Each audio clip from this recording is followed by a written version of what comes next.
안녕하십니까. 네, 오늘 하루 건강하게 보내고 오셨죠?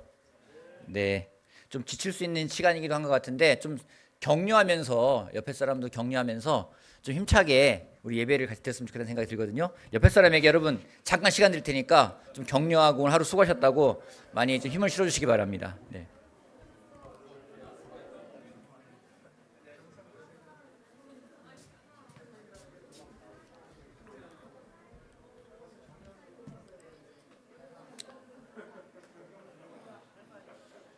네. 자, 오늘은 우리가 지금 예수님과 가난한 사람들이란 주제로 올해 초부터 지금 말씀을 같이 나누고 있는데 개인적으로 참 말씀을 준비하면서 저에게 굉장히 많이 도움이 되는 시간을 보내고 있습니다. 좀 말씀을 전한다는 게 어떤 건지 또 내 주변에 있는 사람들을 어떻게 도울 것인지에 대해서 좀 많이 생각을 하면서 그 의미를 좀 새롭게 알아가는 시간이 되고 있어서 너무나 감사한 시간을 보내고 있습니다. 오늘을 오늘을 마지막으로 이 예수님과 가난한 사람들이라는 이 주제는 마무리하도록 하겠습니다. 마무리하고 다음 주부터는 또 우리 베일 목사님을 시작으로 해서 역사 지리로 보는 성경이라는 주제를 가지고 또 여러분들의 어떤 그런 성경을 보는 그런 지식이라든가 그런 관점들을 많이 바꿔주는 그런 시간들이 준비되고 있으니까 여러분 많이 또 기대해 주시기 바랍니다. 예수님과 가난한 사람들, 제가 가장 이 책에서 좀 새롭게 깨닫게 되고 항상 제가 체크하는 부분이 바로 이 부분입니다.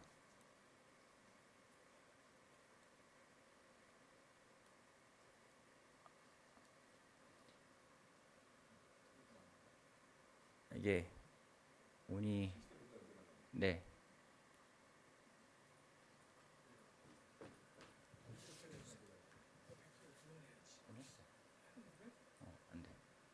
시스템을 좀 넘겨주실래요? 다음 장으로. 네. 네. 이거 하나 사시죠, 목사님. 네네, 됐습니다. 네, 제가 가장 중요하게 보는 부분이 예수님의 사역에 있어서 예수님 항상 균형을 이루었다는 거.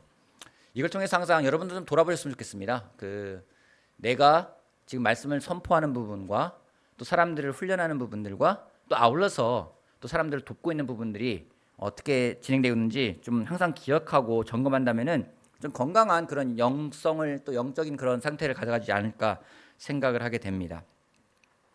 오늘은 마지막 시간으로 이제 단순함이라는 주제로 돼 있었는데 좀 책을 보면서는 단순함이라기보다는 영어는 simplicity 돼 있어가지고 보니까 좀 뭐 단순함도 있지만 소박함이라는 뜻도 좀 담겨 있어서 좀 두 가지 같이 담겨 있는 것 같아요. 단순하지만 소박한 그 같이 담겨 있어서 좀 같이 보도록 하겠습니다. 단순함이라는 좀 생각으로 가다가 소박함으로 같이 좀 더 연결돼서 볼 수 있는 시간 될 것 같아요.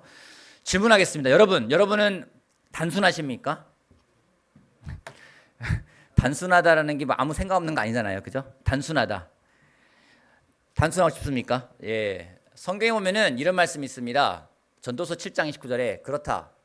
다만 내가 깨달은 것은 이것이다. 하나님은 우리 사람을 평범하고 단순하게 만드셨지만 우리가 우리 자신을 복잡하게 만들어 버렸다는 것이다. 성경은 하나님은 우리를 단순하게 또 정직하게 그렇게 만드셨대요. 근데 사람이 우리가 우리 스스로를 복잡하게 만들어 버렸다고 성경은 이야기하고 있습니다. 여러분 단순하게 살고 싶죠? 복잡한 거 싫잖아요. 근데 무엇이 우리를 복잡하게 만드는 걸까요? 우리의 무엇이 우리를 복잡하게 만드는 걸까요? 근심, 걱정. 근심과 걱정은 어디서 나오는 걸까요? 믿음 없음에서. 좀 제가 볼 때는 우리가 단순하게 살지 못하는 이유는 우리 자신 때문이고 우리 자신의 어떤 욕망 때문이 아닐까, 탐욕 때문이 아닐까 그런 생각을 하게 되었습니다. 탐욕이라는 게 무엇인지 좀 간단하게 말해서 더 많이 소유하고자 하는 욕망, 단순한 필요나 소망을 넘어서 만족할 줄 모르고 끝없이 더 많은 것을 원하고 소유하려는 마음의 상태, 그게 탐욕이라고 나와 있는데요. 탐욕하면 전 떠오르는 게 이 원숭이가 떠올라요. 이 원숭이가 왜 떠오르냐면은 제가 영상 하나 보여드리고 시작하도록 하겠습니다. 자, 내가 움켜쥐고 있는 것만 놓으면 사는데, 아이고 이게 잠깐만요. 그 플레이 한번 해주시겠어요? 파워포인트에서.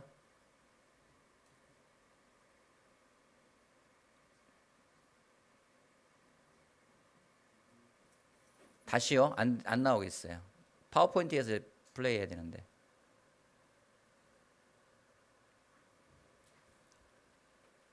저 영상이 뭐냐면은요. 제가 설명을 할게요. 뭐냐면 북아프리카에 있는 원주민들이 물을 찾기 위해서 원숭이를 먼저 생포를 합니다. 원숭이가 물이 어디 있는지 잘 안대요. 그래서 원숭이를 잡아야 되는데 원숭이는 어떻게 잡냐면은요.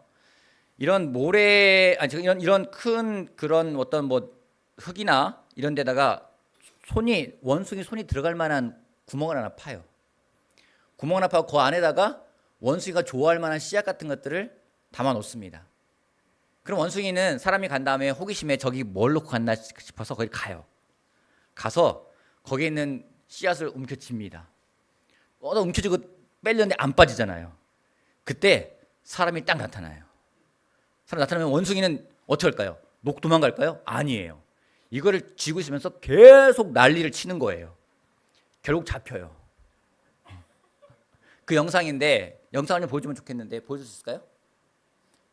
파워포인트 내에서 여기서 그 밑에 마우스 올리면 플레이를 돌릴 수 있을 거예요.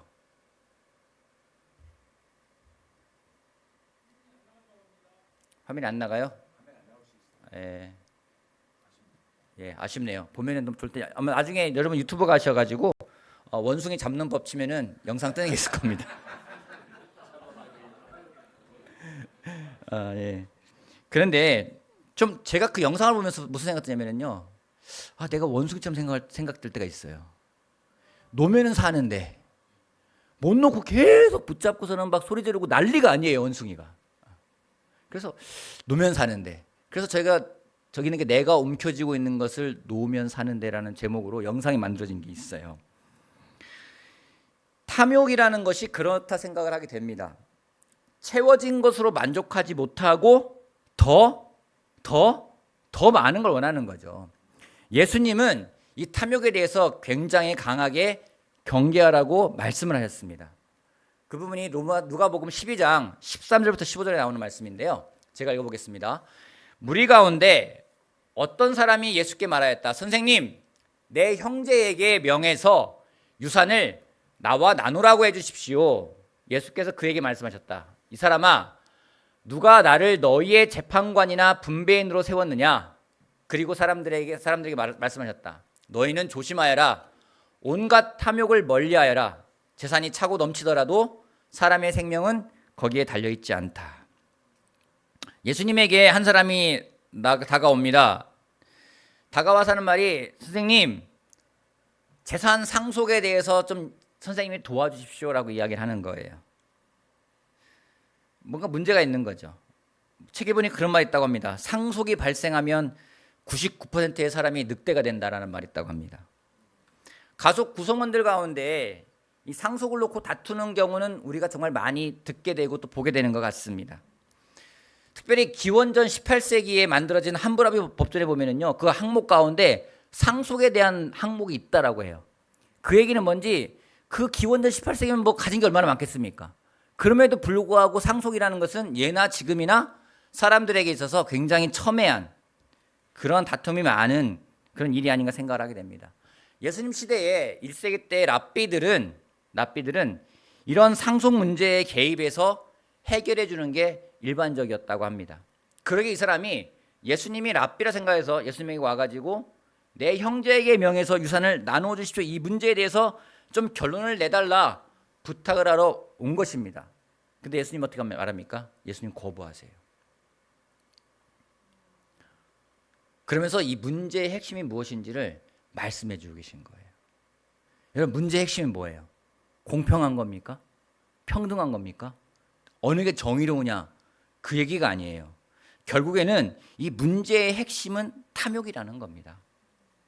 예수님이 그 부분을 말씀하시는 거예요. 이 문제가 발생한 이유가 그 탐욕 때문에 발생한 문제라는 것을 예수님이 사람들에게 알려주고 계시는 겁니다. 근데 15절 보면은요, 너희는 조심하여라, 온갖 탐욕을 멀리하여라 라고 하면서 이 탐욕이라는 단어 앞에 온갖이라는 형용사를 쓴 거예요.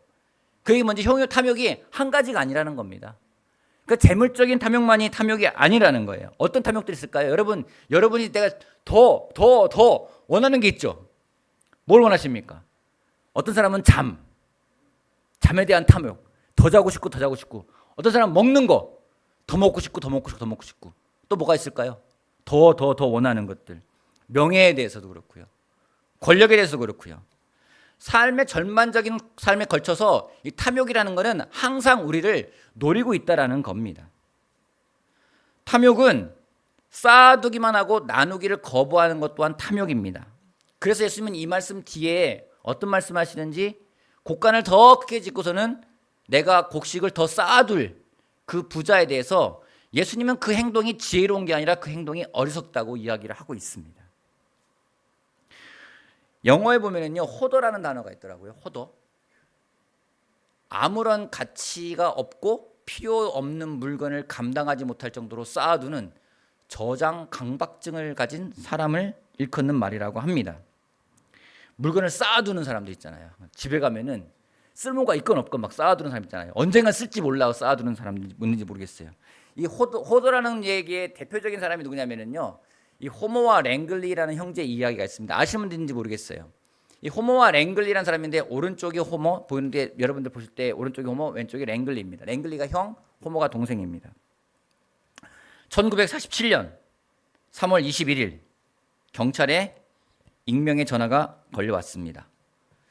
이 호모와 랭글리, 성이 콜리어인데요, 콜리어의 집에 시체가 있다라는 전화가 걸려옵니다. 경찰이 그 집에 들어가 확인하기 위해서 집을 들어가고 있는데 집을 들어갈 수가 없어요. 왜요? 그 집이 온통 쓰레기로 덮여가지고 들어갈 수가 없어요. 겨우겨우 2층으로 해서 유리를 깨고 들어가서 그 쓰레기 더미 가운데 그 형인 호머를 시체를 발견합니다. 근데 동생인 랭글리의 시체를 발견할 수가 없었어요. 그래서 2주 동안 그 집에를 다 뒤졌는데 찾지 못하고 집에 쓰레기를 치우다가 드디어 호모의 시신을 발견합니다. 랭글리가 형인데 랭글리가 병이 걸려서 음식을 제대로 못 먹으니까 호모인 동생이 형한테 음식을 주러 가다가 쌓여있는 그 신문지 더미하고 책 더미에 깔려가지고 죽은 거예요. 굶어서. 형도 굶어 죽고 동생도 굶어 죽고. 여러분, 얼마나 그 집에 그 쓰레기가 많았는지, 그 집에 쓰레기를 치우는데 쓰레기가 170톤 나왔대요.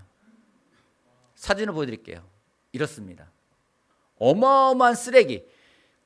사람이 겨우 지나갈까 말까 한 통로만 만들어 놓고 그 집에 쓰레기가 있는데 그 양이 170톤인데 나중에는요, 이 쓰레기를 다 철거하면서 혹시 쓸만한 게 있을까 해가지고 팔았는데, 그 당시에 그 170톤 가운데 쓰레기를 분리수거해서 팔았는데 나온 수익이 2,000불.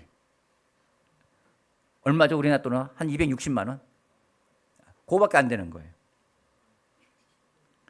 그래서 쓰레기를 치웠는데 결국에는 이 저택은 해체가 되었습니다.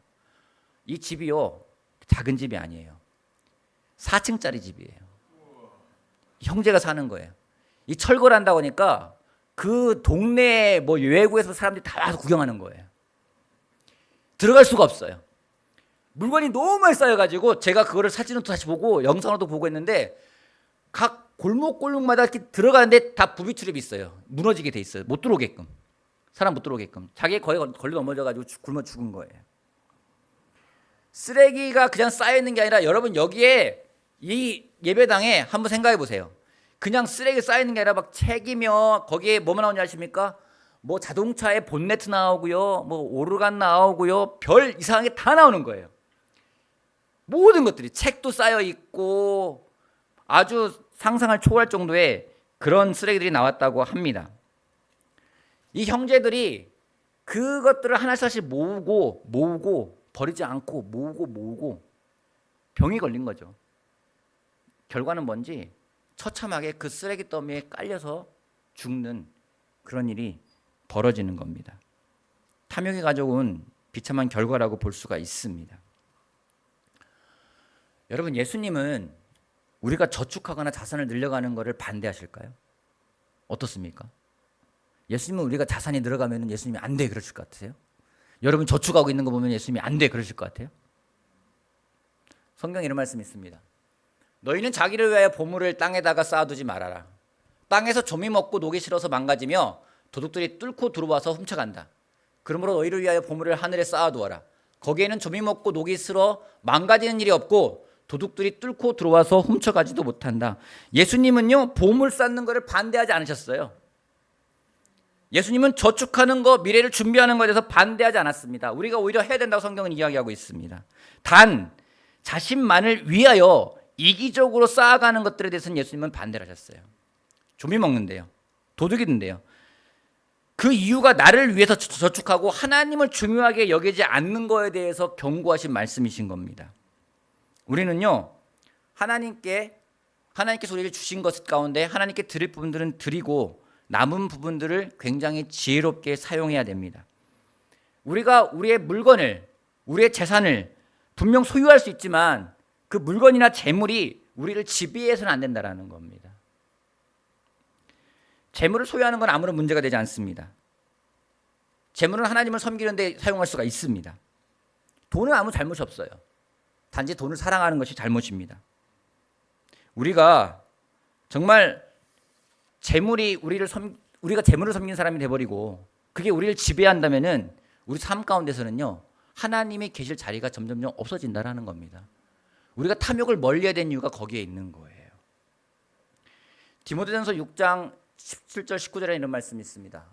그대는 이 세상의 부자들에게 명령하여 교만해지지 말고 덧없는 재물에 소망을 두지도 말고 오직 우리에게 모든 것을 풍성해 주셔서 즐기게 하시는 하나님께 소망을 들어가십시오. 또 선을 행하고 좋은 일을 많이 하고 아낌없이 베풀고 즐겨 나눠주라 가십시오. 그리하여 앞날을 위하여 든든한 기초를 스스로 쌓아서 참된 생명을 얻으라고 하십시오. 아마 이 성경을 보게 되면은 디모데가 있었던 에베소 교회인지 어느 교회인지 잘 정확히 모르겠지만은 그 교회에 부유한 사람들이 있었던 것 같아요. 부유한 제자들이. 바울은 그 부유한 제자들한테 여러분의 그 재산을 포기하란 말하지 않고 있습니다. 가난하게 되라고 명령하고 있지도 않아요. 오히려 그 부자들에게 말하기를 아낌없이 베풀라고 이야기하고 있어요. 여러분이 부유하다면은요, 그걸 어디에 써야 되는지 베푸는 데 써야 된다고 성경은 이야기하고 있어요. 나누는 것을 즐겨서 하래요. 억지로 하란 말 하지 않고 있습니다. 성경은 어디에도 억지로 하란 말이 없습니다. 베푸는 거, 나누는 것을 즐겨하는 그런 우리가 되기를 여러분 소망해 보길 바라겠습니다. 하나님이 주신 축복은 양면성이 있습니다. 축복이 되기도 하고 걸림돌이 되기도 해요. 항상 하나님이 주시는 건 그런 양면성이 있어요. 하나님이 주신 아주 좋은 거라 하더라도 그 양면성이 있습니다. 부와 소유물은 하나님을 돕고 하나님의 사역을 발전하는 데 긍정적으로 사용될 수가 있습니다. 하지만 이기적이 되면은요, 그것은 욕심이 들면은 재앙이 될 수가 있습니다. 내가 가진 소유물은 그냥 소유물 그 자체로 중립적이지만 너그러운 마음으로 다른 사람을 위해서 사용한다면 유익한 것이 되겠지만은 이기적으로 쌓아가기 시작하면은 그것은 저주가 되기 쉽다라는 겁니다. 그래서 이 책의 저자인 스티브가 그 얘기를 해요. 탐욕을 조심하라고 이야기하고 있습니다. 근데 구체적으로 탐욕을 조심하기 위해서 아주 구체적으로 설명하는 부분이 하나가 있는데 그게 뭔지 바로 광고를 조심하라는 거예요. 광고. 여러분, 광고의 목적이 뭡니까? 막 TV에서 나오는 광고의 목적이 뭐예요? 여기 광고에 종사하시는 분들도 계시나요, 혹시? 광고에 종사하시는 분들? 예, 뭐 판매하시는 분들. 자, 판매하거나 그런 분들은 여러분들은 목적이 뭡니까? 그 소비자한테 뭐를 심어주는 거예요? 자, 이 물을 갖고서는 이야기하는 겁니다. 희원 형제한테 이 물 사세요. 왜요? 너한테 필요한 거야! 막 강조하는 거예요. 광고를 보고 있으면요, 그 생각 들잖아요. 저거 필요한 것 같은데. 아무 생각 없이 채널 돌리다가 또 멈추고 있으면 가만히 한 5분만 봐보세요. 저 필요한 것 같아. 사야 될 것 같아. 당장 필요하지 않지만, 분명 필요하지 않을 가능성이 많지만 그것이 없이는 불완전해질 것 같다라고 알리는 것이 광고입니다. 제가 지난번에 제가 나눌 때 이런 얘기를 했었잖아요. 필요와 원함, 이 사이에 탐욕의 징후가 숨어 있다는 겁니다. 우리가 이 부분을 잘 생각해야 돼요. 나한테 필요한 건가? 내가 원하는 건가? 원하는 걸 살 수도 있어요. 하지만 정말로 필요한 게 먼저 가지 않고 원하는 것만 찾아다녀 보면은요, 우리는 탐욕스러운 사람이 될 수 있다는 겁니다. 그러기에 분별력이 필요합니다. 세상은 우리를 치열하게 탐욕스럽게 만들어갑니다. 더 많이 가지라고 이야기를 해요. 더 많이 갖고 있어야 안정감 있다 얘기를 합니다. 어떻게 하면 이 탐욕을 해결할 수 있을까요? 탐욕을 해결하는 방법. 여러분 여러분 생각을 알려주십시오. 어떻게 하면 탐욕을 해결할 수 있을까요? 광고 보지 않기. 어떻게 하면 탐욕을 해결할 수 있을까요? 책에서 스티브가 제시한 것은 바로 오늘 주제인 단순함, 소박함입니다. 여러분, 단순함이 뭘까요? 단순하게 산다, 소박하게 산다. 그것은 많은 것을 소유하면서 살아가는 법을 배우는 건 아니에요. 더 적게 소유하지만 그리스도 안에서 더 풍성한 삶을 누리며 사는 법을 배우는 것. 그게 단순함이고 그게 소박함입니다. 단순함은 다른 이들이 조금이라도 더 가져갈 수 있게끔 내가 더 적은 걸로 사는 법을 배우는 것. 필요가 있는 사람들을 나누기 위해서. 이 단순함은요, 우리 삶의 어수선함이라든가 잡음이라든가 중복되는 것들을 없애며 살아가는 것이 단순한 삶입니다. 예수님이 그렇게 사셨어요. 예수님은 굉장히 단순하고 소박한 삶을 사셨습니다. 우리가 이런 삶을 살아가는 사람이 되었으면 좋겠다 생각을 하게 됩니다. 저도 그런 사람이 되고 싶어졌어요. 내가 더 단순하게 살고 싶다. 더 소박하게 살 수 있지 않을까? 그 얘기는 뭔지, 없어서 불편한 게 아니라 적지만 더 풍요로운 것들을 느끼고 그걸로 인해서 내가 기쁨을 느낄 수 있다면 그게 진짜 감사한 거 아니겠습니까? 어떻게 살아가면 단순하게 살아갈 수 있을까? 어떻게 하면 소박하게 살아갈 수 있을까? 여기에 대해서 스티브가 굉장히 구체적인 조언을 줬어요. 제가 그걸 좀 제 나름대로 다시 한번 해석을 해봤습니다. 첫 번째, 항상 점검해봐야 돼요. 첫 번째, 내 삶을 복잡하게 만들면서 즐겁지 못하게 하는 것들이 있습니까? 여러분들의 삶을 복잡하게 만들면서 즐겁지 못하게 하는 것들이 있습니까? 여러분들 삶을 즐기지 못하는 하는 것들이요. 나를 불안하게 하고 나를 걱정하게 만들어서 더 쌓아두게끔 만드는 것들이 있습니까? 어떤 때는요, 그런 부분들이 있어요. 근데 스티브가 아주 답이 간단해요. 어떻게 하냐? 그걸 제거해요. 때로는 일정이 너무나 많아가지고 막 욕심부리잖아요. 하나 더. 어떤 분은 관계에서 한 사람도 막 더 만들다 갈렸잖아요. 그것 때문에 오히려 더 내가 즐기지 못하다면요, 제거라고 이야기하고 있습니다. 또 이런 것이 있죠. 내가 좋아하지만 경제적으로 감당하기 어려운 소유물 있으십니까? 고가의 렌탈료를 내면서 쓰고 있는 것들. 그것들이 부담된다면 그게 내 삶을 소박하게 만들지 못하고 오히려 그것이 나를 단순하게 못 만든다면 그것들을 처분하라고 이야기하고 있습니다. 또 그런 말 하더라고요. 충동 구매를 하지 마라. 그런 충동에 저항하라. 필요한 것이 아니라면 그것에 돈을 쓰지 말라. 굉장히 단호해요. 어떻게 필요한 것인지 아닌지 여기서 얘기해요. 한 달이나 1년 뒤에도 이것이 필요한 것인지 아니면 원하는 건지 구분해라. 여러분, 때로는 저는요, 저를 설득할 때가 있어요. 제가 원하는 게 있으면요, 저건 나한테 필요한 거야. 저 스스로를 설득을 해요. 저거 내가 원하는데 저거 나한테 필요할 것 같아. 핸드폰 좀 더 좋은 거, 저거 있으면 내가 좀 더 원활하게 일할 수 있을까? 좀 나한테 필요한 것 같아. 막 설득을 하면서 구매를 할 때가 있어요. 그렇게 하지 말라는 겁니다. 원하는 것과 필요라는 것의 차이를 분별하는 법을 배워라. 어려워요. 어렵더라고요. 물건을 나누는 법도 배워야 된다고 합니다. 이것도 쉬운 게 아니에요. 여러분 가지고 있는 걸 누군가 나눈다? 이건 정말 지혜가 필요하고요. 이건 정말로 많이 배워야 되는 부분이라고 생각을 합니다. 여러분의 물건을 거의 가진 것이 없는 이들에게 베푸십시오. 또 지역사회에 환원하고 자원봉사에 참여하라. 나보다 어려운 사람을 도와주다 보면은 물질주의와 탐욕을 분별하게 된다고 이야기를 합니다. 가난한 사람들의 삶에 대해 관심을 갖고 공부하며 탐욕과 물질주의에 관한 말씀을 늘 앞에 두라. 여러분이 뭔가 욕심이 생기면은 그런 욕심들을 제거할 만한 성경 말씀을 외우고 그거를 암송하라는 겁니다. 저는 여러분에게 추천하고 싶은 한 가지 구절이 있습니다. 제가 지난번 나눴던 이 구절입니다. 이게 아니네요. 잘못 왔네요. 이겁니다. 예. 주님께 두 가지 간청을 드리니 제가 죽기 전에 그것을 이루어 주십시오. 쭉 가서 제가 배가 불러서 주님을 부인하면서 주가 누구냐고 말하지 않게 하시고 제가 가난해서 도둑질을 하거나 하나님의 이름을 욕되게 하거나 하지 않도록 하여 주십시오. 여러분 이 말씀을 좀 한번 여러분들 계속 암송 한번 해보시길 바랍니다. 여러분 삶에 굉장히 큰 힘이 될 겁니다. 근데 이뿐만 아니라 이 단순한 삶에 대해서 단순하게 살아간다, 소박하게 살아간다, 이거는요 굉장히 훈련이 필요한 부분이에요. 여기에 대해서 또 스티브가 같이 또 어떤 사람의 말을 했는데 이 사람은 되게 유명한 사람입니다. 그 리차드 포스터라는 사람인데 영성 훈련에 대해서 또 영적인 훈련에 대해서 경건 훈련에 대해서 책을 많이 쓰신 분인데 이분이 영적 훈련과 성장이라는 책에 나왔던 부분들을 인용했는데요. 10가지 방법이 있습니다. 제가 공유할게요. 이겁니다. 첫 번째, 외관보다는 유용성을 따져서 물건을 구매하십시오. 외관이라는 건 체면이에요. 체면 때문에 어떤 거를 막 구매할 때가 있어요. 예전에 한 형제랑 식사하기 위해서 그 형제가 일하는 회사에 가서 같이 점심시간에 기다리면서 엘리베이터를 타고 올라가고 있었는데 거기에 이제 한 부서 사람들이 같이 탄 거예요. 타면서 이야기를 합니다.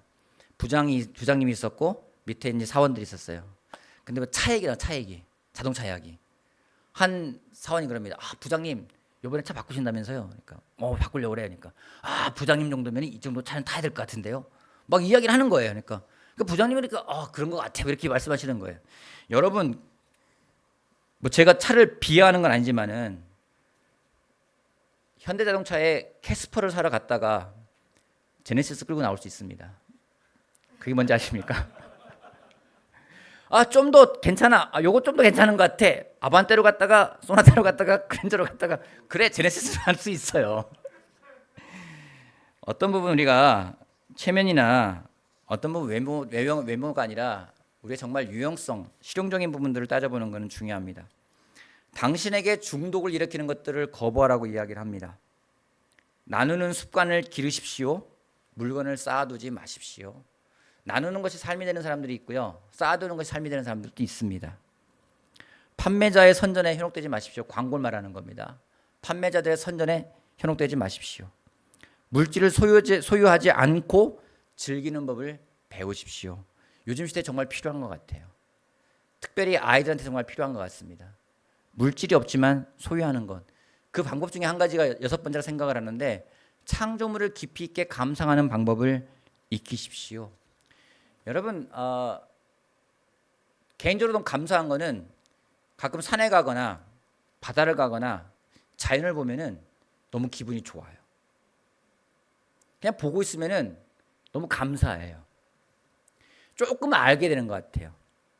하나님의 창조물을 보면서 그걸 감상하는 법. 잘하고 계십니까? 뭔가 창조물을 보면서 감상할 수 있다? 거기에서 뭔가 기쁨을 느낄 수 있고 거기서 어떤 의미를 발견해 나갈 수 있다? 이건 굉장한 축복이라는 겁니다. 이것이 탐욕을 멀리하는 좋은 방법 중에 한 가지예요.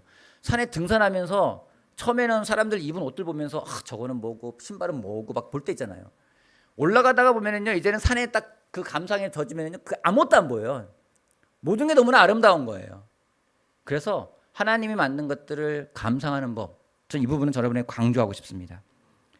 7번째는 구매는 지금, 결제는 나중에. 신용카드 말하는 거죠.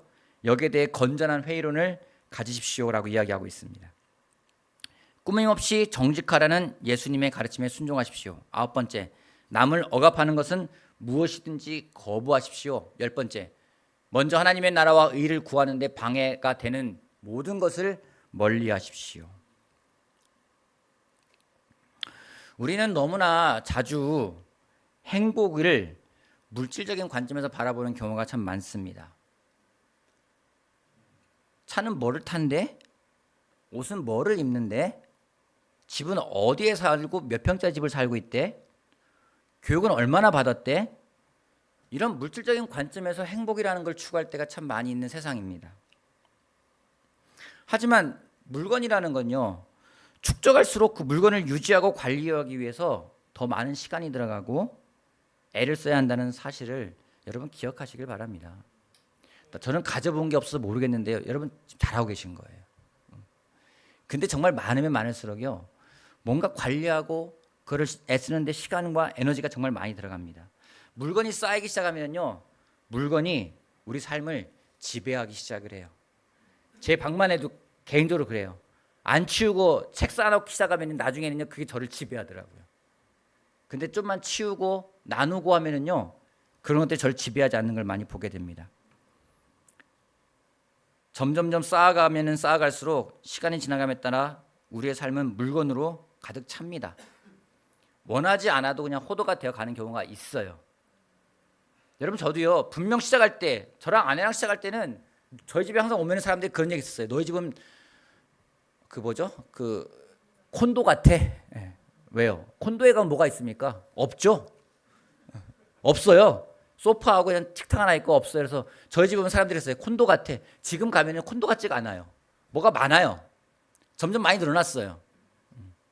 시간이 지나가면서 그냥 물건은 자연히 쌓이게 돼 있는 겁니다. 우리가 의도적으로 버리지 않으면은요. 삶의 방향을 바꾸어서 쌓아뒀던 물건들을 이 말씀을 통해서 한번 줄여가는 방법들을 여러분 생각해 보시길 바랍니다. 우리 삶에서 물건들을 비워내야 할 때가 아닌가 생각을 합니다. 왜냐하면 세상이 복잡해지면서요, 정말 이 단순함이라는 것이, 소박함이라는 것이 정말 필요해지고 있어요. 세상은 점점 더, 이 자본주의 시대에서는 점점 더 이 물질이 주는 유혹을 이해하기가 힘들어져요. 그러기에 오늘 우리들에게 이 말씀을 통해서 정말 예수님이 사셨던 그 단순함과 예수님이 사셨던 그 소박함에 대해서 우리가 정말 깊이 생각해 보는 시간이 되기를 바랍니다. 단순함, 검소함, 사람의 과도함을 줄이고 떨쳐버리는 것, 이것은요, 저절로 되는 게 아니에요. 의도적으로 결정을 내리는 영적인 훈련이라는 겁니다. 그냥 어느 순간 되는 것도 아니에요. 여러분, 의도적으로 결정을 내리는 영적 훈련에 동참해 보기를 제가 권합니다. 단순함의 훈련을 하게 되면은요, 기쁨이라는 것이 많이 가져서 오는 것이 아니라 정말 기쁨이 무엇인지를 알 수 있는 그런 기회를 얻을 수 있을 것입니다. 요즘 이 책이 저한테 좀 변화를 주고 있는 게 뭐냐면은 제 삶에 점점 제가 어떤 루틴을 만들어가고 있다라는 거예요. 삶을 단순하게 만들기 위해서. 아침에 먹는 거, 아침 먹는 거는 제가 루틴을 만들어 버렸어요. 사과 한 반쪽, 계란 하나, 삶은 계란 하나, 때론 2개, 배고프면 2개, 안 그러면 하나, 우유 하나. 아침에요. 왜요? 딴 데 시간 쓰고 싶지가 않아요. 여러분, 이 단순하게 만들다, 내가 뭔가 내 삶을 검소하게 만든다, 목적은요, 물질적, 정신적 복잡함을 줄이고요, 하나님에게 더 포커스하기 위한 거라는 거죠. 물건이 많아지면 많아질수록 뭔가 복잡할수록 하나님에게 집중하기가 어려운 시간이에요. 그러기에 하나님에게 집중하는 것이 단순함, 소박함의 가장 큰 목적이라는 겁니다. 하나님과 깊은 관계를 가져가기 위함이라는 거죠. 여러분, 부자 청년 이야기가 나와요. 부자 청년에게 예수님 말씀하십니다. 내게 한 가지 부족한 게 있다고. 내가 가진 재산을 다 팔아서 가난한 사람들에게 나눠주고 너는 나를 따르라고 말씀하셨어요. 그 부자에게는요, 그 재산이 하나님과의 관계를 가로막고 있었던 거였어요. 근데 그걸 놓치기 힘들었던 거죠. 진정한 만족은 예수님이 우리 주님이라는 걸 아는 데서 온다는 걸 우리 모두가 알고 있습니다. 만족이라는 것이 뭘 더 가져서가 아니라 예수님한테서만 올 수 있는 게 진짜 만족 아니겠습니까? 예수님 안에서 그 만족을 얻으려면은 예수님은 우리에게 말씀하셨어요. 다 버리라고. 그리고 나를 따르라고. 우리가 그런 삶을 다시 한번 돌아보는 시간이 되었으면 좋겠습니다. 여러분에게 권하고 싶습니다. 여러분의 삶을 단순하게 만들어 보십시오. 다시 한번 제가 말하지만 아무 생각 없으란 얘기가 아니에요. 단순한 거는요 굉장히 깊이가 있어요. 깊어질 때 단순해질 수가 있어요. 여러 가지 복잡한 것들 가운데서 단순화시키면요 그걸 깊이 볼 수가 있어요. 단순한 삶은요 깊이 있는 삶입니다. 또한 여러분 관대한 사람이 되기를 바랍니다. 여러분이 나누는 것을 아까워한다면 나누지 마세요. 성경은 헌금도 그럽니다. 아까워하거나 억지로 하지 말라고. 아까우면은요 안 하는 게 오히려 성경적이에요. 억지로 하는 것보다는 안 하는 게 더 성경적이에요. 베푸는 것도요 억지로 하는 건 베푸는 게 아니에요. 기꺼이 기쁜 마음으로 즐겨서 베푸는 그 기쁨을 맛보는 우리들이 되길 바라겠습니다. 나만이 아니라 다른 사람의 필요를 충족시키고 베풀어서 예수님이 가난한 사람들과 함께하며 그들의 필요를 채우시고 그들을 돌보고 진정으로 그들을 사랑했던 것처럼 우리가 그런 마음을 다시 한번 가져가는 우리들 한 명 한 명이 되기를 바라겠습니다. 여러분 탐욕을 멀리 하십시오. 하나님을 가까이 하십시오. 그리고 무엇보다 우리의 삶을 단순하게 그리고 한번 검소하고 소박하게 만들어감을 통해서 하나님 주는 기쁨을 누리는 우리들 한 명 한 명이 되기를 바라겠습니다. 기도가 마치겠습니다.